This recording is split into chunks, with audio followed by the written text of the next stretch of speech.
Assalamualaikum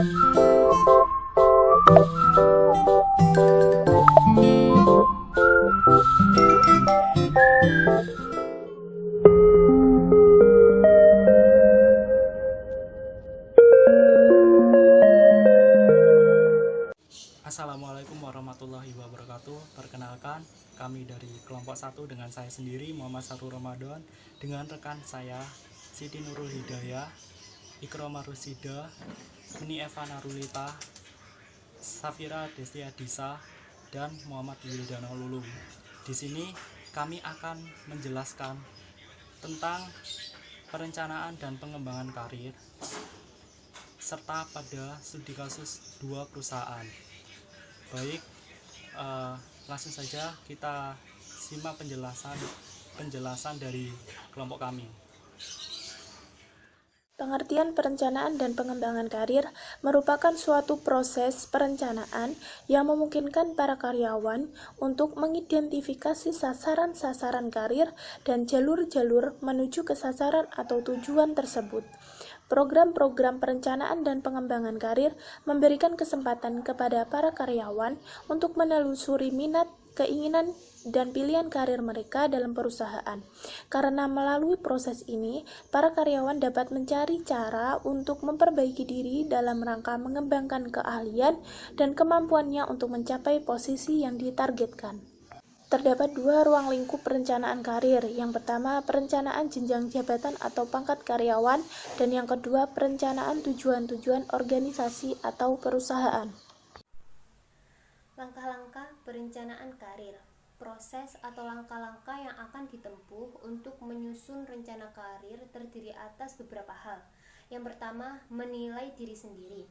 Hal utama dalam memulai perencanaan karir adalah bertanya atau memahami diri sendiri, yaitu mengenali peluang, kesempatan, kendala, pilihan, konsekuensi, keterampilan, bakat maupun nilai yang berhubungan pada kesempatan karir. Yang kedua yaitu menetapkan tujuan karir. Setelah orang dapat menilai kekuatan, kelemahan, dan setelah mendapat pengetahuan tentang arah dari kesempatan kerja, maka tujuan karir dapat diidentifikasi dan kemudian dibentuk. Yang ketiga yaitu menyiapkan rencana-rencana. Rencana-rencana tersebut yaitu mungkin dibuat dari berbagai macam desain kegiatan untuk mencapai tujuan karir. Dan yang keempat yaitu melaksanakan rencana-rencana. Untuk mengimplementasikan satu rencana kebanyakan diperlukan iklim organisasi yang mendukung. Artinya bahwa manajemen tingkat atas harus mengajak semua tingkatan dari manajemen untuk membantu bawahan mereka dalam meningkatkan karir mereka. Selanjutnya yaitu manfaat perencanaan karir. Manfaat perencanaan karir terbagi menjadi 5. Yang pertama yaitu menurunkan tingkat perputaran karyawan. Yang kedua yaitu mendorong pertumbuhan. Yang ketiga yaitu memenuhi kebutuhan sumber daya manusia di masa yang akan datang. Yang keempat yaitu memberikan informasi kepada organisasi dan individu yang lebih baik mengenai jalur potensial karir di dalam suatu organisasi. Dan yang kelima yaitu mengembangkan pegawai yang dapat dipromosikan. Tahap pengembangan karir terdiri atas 3, yaitu karir awal, karir pertengahan, dan karir akhir. Karir awal atau bisa disebut dengan tahap pembentukan merupakan tahap penekanan dan perhatian untuk memperoleh jaminan terpenuhinya kebutuhan di tahun-tahun awal pekerjaannya. Karir pertengahan meliputi pengalaman baru seperti penugasan khusus, transfer dan promosi yang lebih tinggi, tawaran dari organisasi lain, kesempatan fasibilitas untuk jenjang organisasi yang lebih tinggi, dan pembentukan nilai seseorang bagi perusahaan atau organisasi. Karir akhir pemberian pelatihan kepada penerus, pengurangan beban kerja, atau pendelegasian tugas-tugas utama. Periode karir akhir adalah agar tetap produktif dan menyiapkan diri untuk pensiun.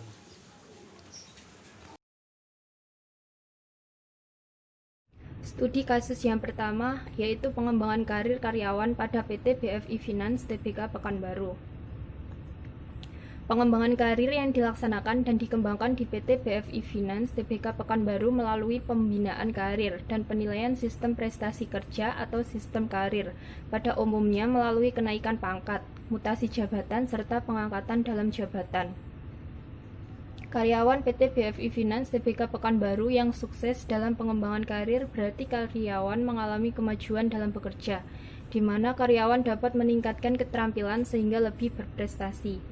Dalam sistem karir, seorang karyawan pada PT BFI Finance Tbk Pekanbaru dapat dipromosikan berdasarkan masa kerja yang mempertimbangkan kecakapan, prestasi kerja, kesetiaan.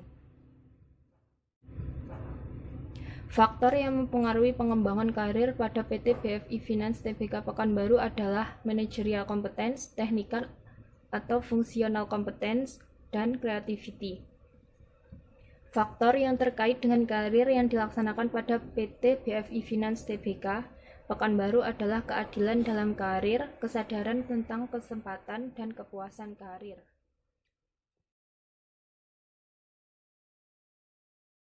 Dari kasus perencanaan dan pengembangan karir Lotte-Mart Polsel Yogyakarta, program ini sudah berjalan lancar dan efektif, dan terdapat tingkatan posisi pada struktur organisasi di Lotte-Mart.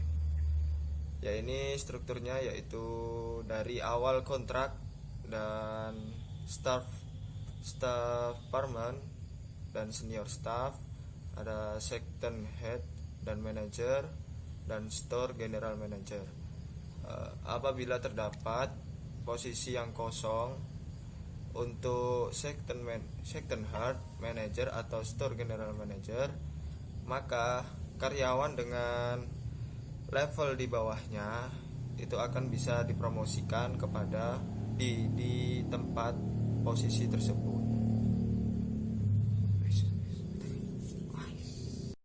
Promosi jabatan tersebut didasari oleh prestasi kerja dan kemampuan karyawan untuk menduduki posisi tersebut. Sebelum naik jabatan, karyawan akan dipersiapkan dengan melewati masa percobaan selama 3 bulan terlebih dahulu. Perusahaan juga memberikan pelatihan kepemimpinan bagi karyawan yang mendapatkan kenaikan jabatan. Promosi jabatan ini dapat memotivasi karyawan untuk semakin berkembang dalam karirnya.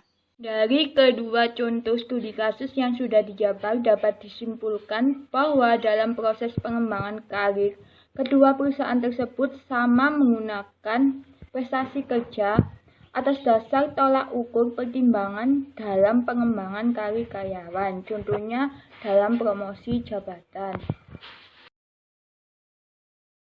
Sekian penjelasan dari kami, kurang lebihnya mohon maaf.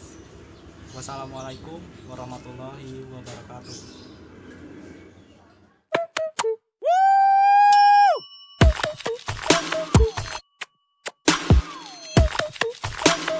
Nope.